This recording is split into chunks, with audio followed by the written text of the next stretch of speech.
20ಗೆ ಸ್ವಾಗತ. ನಾನು ಮಧು ನಾಗರಾಜ್. ನಾನು ಚೈತ್ರ ಅಂಜನ್. ಬನ್ನಿ ಈ ಕ್ಷಣದ 20 ಸುದ್ದಿಗಳನ್ನ ಪಟಪಟ ಅಂತ ನೋಡೋಣ. ಬೆಂಗಳೂರಲ್ಲಿ ವಿಮಾನ ಸಂಚಾರದಲ್ಲಿ ಭಾರಿ ವ್ಯತ್ಯಯ ಉಂಟಾಗಿದೆ. ಕಳೆದ 3 ದಿನಗಳಲ್ಲಿ 200ಕ್ಕೂ ಹೆಚ್ಚು ವಿಮಾನ ಹಾರಾಟ ರದ್ದಾಗಿದೆ. ಇವತ್ತು ಒಂದೇ ದಿನ 73 ವಿಮಾನ ಹಾರಾಟ ರದ್ದಾಗಿದೆ. ಕೆಂಪೇಗೌಡ ಅಂತಾರಾಷ್ಟ್ರೀಯ ವಿಮಾನ ನಿಲ್ದಾಣದಿಂದ ಹೋಗುವ ಮತ್ತು ಬರುವ ವಿಮಾನಗಳು ಬಂದಾಗಿವೆ. ರೈತರ ಹಲವು ಬೇಡಿಕೆಗಳನ್ನು ಈಡೇರಿಸುವಂತೆ ಆಗ್ರಹಿಸಿ ಬಿಜೆಪಿ ಬೀದಿಗಿಳಿದಿದೆ. ವಿಜಯಪುರದಲ್ಲಿ ಸರ್ಕಾರದ ವಿರುದ್ಧ ಬಿಜೆಪಿ ರ್ಯಾಲಿ ಮಾಡಿದೆ. ಟೋಲ್ ಪ್ಲಾಜಾದಿಂದ ಅಂಬೇಡ್ಕರ್ ಸರ್ಕಲ್ ವರೆಗೆ ಮೆರವಣಿಗೆ ಮಾಡಿದ್ದಾರೆ. ಶಾರ್ಟ್ ಸರ್ಕ್ಯೂಟ್ನಿಂದ 7 ಎಕರೆಯಲ್ಲಿ ಬೆಳೆದಿದ್ದ ಕಬ್ಬು ಅಗ್ನಿಗಾಹುತಿಯಾಗಿದೆ. ಬೀದರ್ನ ಸಿದ್ದೇಶ್ವರ ಗ್ರಾಮದ ರೈತ ಸಂಗಮೇಶ್ ತರನಹಳ್ಳಿಗೆ ಸೇರಿದ ಕಬ್ಬು ಬೆಳೆ ಸುಟ್ಟು ಭಸ್ಮವಾಗಿದೆ. ಜೆಸ್ಕಾಂ ಅಧಿಕಾರಿಗಳ ವಿರುದ್ಧ ರೈತ ಸಂಗಮೇಶ್ ತರನಹಳ್ಳಿ ಆಕ್ರೋಶ ಹೊರಹಾಕಿದ್ದು ಪರಿಹಾರ ನೀಡುವಂತೆ ಆಗ್ರಹಿಸಿದ್ದಾರೆ.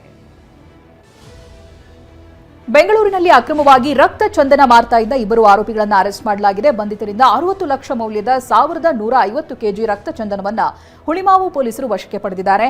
ಕಾರಿನ ಹಿಂಬದಿ ಸೀಟು ತೆಗೆದು ಅದರ ಕೆಳಗೆ ರಕ್ತ ಚಂದನ ಜೋಡಿಸಿಡಲಾಗಿತ್ತು. ಬೆಂಗಳೂರು ಪೊಲೀಸರು ಭರ್ಜರಿ ಕಾರ್ಯಾಚರಣೆ ನಡೆಸಿದ್ದಾರೆ. ಗಾಂಜಾ ಎಂಡಿಎಂಎ ಮಾರ್ತಾ ಇದ್ದ 8 ಜನರನ್ನ ಬಂಧಿಸಿದ್ದಾರೆ. ಆರ್ಎಂಸಿ ಯಾರ್ಡ್ ಪೊಲೀಸರು ಓರ್ವನನ್ನ ಬಂಧಿಸಿ 8 ಕೆಜಿ 350 ಗ್ರಾಂ ಗಾಂಜಾ ಜಪ್ತಿ ಮಾಡಿದ್ರೆ ಆರ್ಟಿ ನಗರ ಪೊಲೀಸರು 5ರನ್ನ ಅರೆಸ್ಟ್ ಮಾಡಿ 5,43,000 ಗಾಂಜಾ ವಶಕ್ಕೆ ಪಡೆದಿದ್ದಾರೆ. ತುಮಕೂರಲ್ಲಿ ಹಾಡ ಹಗಲೇ ಚಿನ್ನದಂಗಡಿ ದರೋಡೆಗೆ ಯತ್ನಿಸಲಾಗಿದೆ. ಗುಬ್ಬಿಯ ಚೇಳೂರಿನಲ್ಲಿ ಚಿನ್ನದಂಗಡಿ ತೆರಿತಾ ಇದ್ದಂತೆ ದುಷ್ಕರ್ಮಿಗಳು ಎಂಟ್ರಿ ಕೊಟ್ಟು ಕಳ್ಳತನಕ್ಕೆ ಯತ್ನಿಸಿದ್ದಾರೆ. ಬಾಲಿಕ ಜೋರಾಗಿ ಕಿರುಚಾಡ್ತಾ ಇದ್ದಂತೆ ದುಷ್ಕರ್ಮಿಗಳು ಕಾಲ್ಕಿತ್ತಿದ್ದಾರೆ. ಬಾಲಿವುಡ್ ನಟ ಶಾರುಖ್ ಖಾನ್ ಪುತ್ರ ಆರ್ಯನ್ ಖಾನ್ ಮತ್ತೊಂದು ವಿವಾದಕ್ಕೀಡಾಗಿದ್ದಾರೆ. ಬೆಂಗಳೂರಿನ ಪಬ್ನಲ್ಲಿ ಮಿಡಲ್ ಫಿಂಗರ್ ತೋರಿಸಿ ಸಾರ್ವಜನಿಕವಾಗಿ ಆರ್ಯನ್ ದುರ್ವರ್ತನೆ ತೋರಿದ್ದಾನೆ.